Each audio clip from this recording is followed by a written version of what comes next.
Well, Vice President JD Vance was calling on everyone to be patient. Here's some of what he had to say.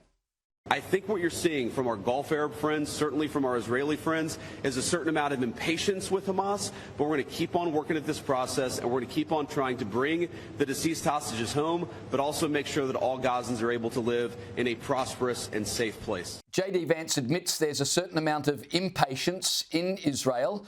How long will Israel be prepared to sit and wait for this process to play out before saying, you know what, we need to go and finish the job ourselves? Indeed, Israel is impatient to keep its people safe. It's impatient to bring back the hostages whose bodies are being held in Gaza by Hamas. And it's impatient to end this war for good and put this crisis behind us. Now, President Trump has said he's not putting a deadline on how long Hamas has to disarm, but this is the brilliance of the Trump peace plan.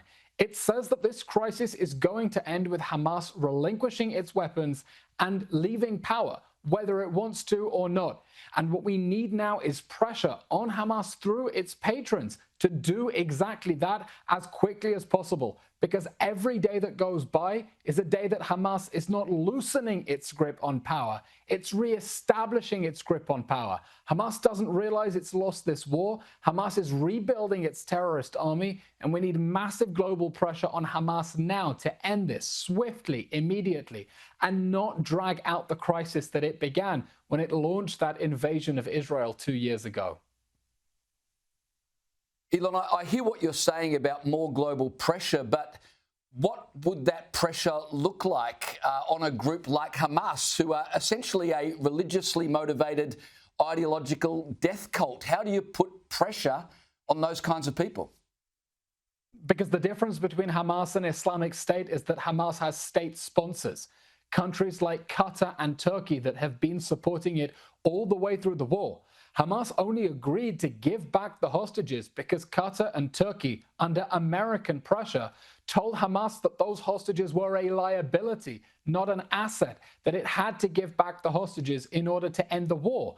And now those countries that have been helping Hamas need to pressure it to lay down its arms and end this conflict once and for all. Hamas needs to be left with no choice. Right now, its back is not against the wall. Hamas is reasserting its grip on Gaza. It's rebuilding its terrorist army, and it needs to understand it can have no future in the governance of Gaza. Right now, it thinks it does.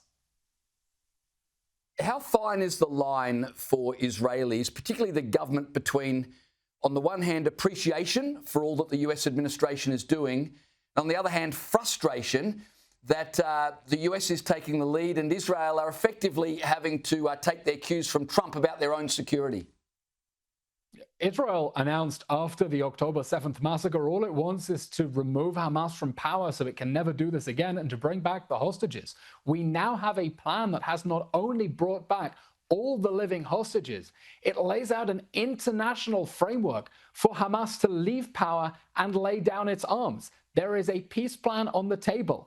Israel has accepted it. Israel wants the full implementation of the Trump peace plan, every single point. Demilitarization, de-radicalization in Gaza.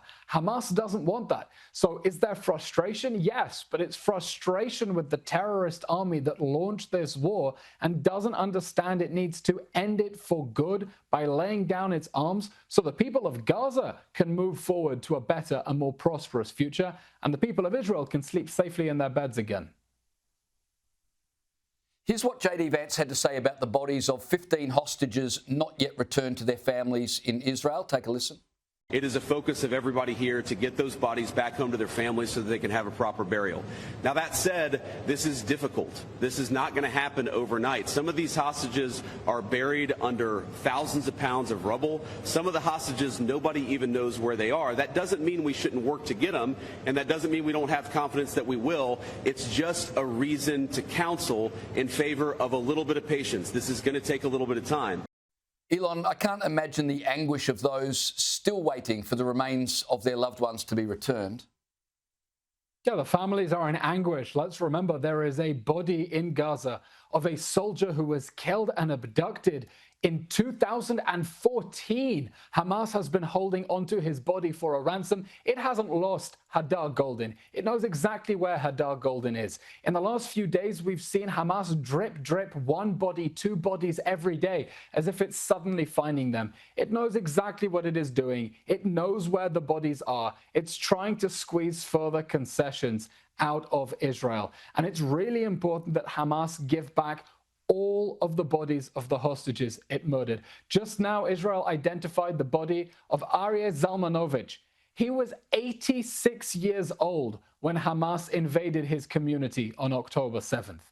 Hamas murdered or abducted 1/4 of his neighbors. He was 86. He was murdered in captivity, and he was just returned in a coffin. So the return of those hostages' bodies is a reminder that Israel is fighting against pure evil, against a death cult that has been holding onto bodies for a ransom. And we don't believe them when they say they can't find them. Clearly, they're managing to find one or two every day, and they need to free all of them now.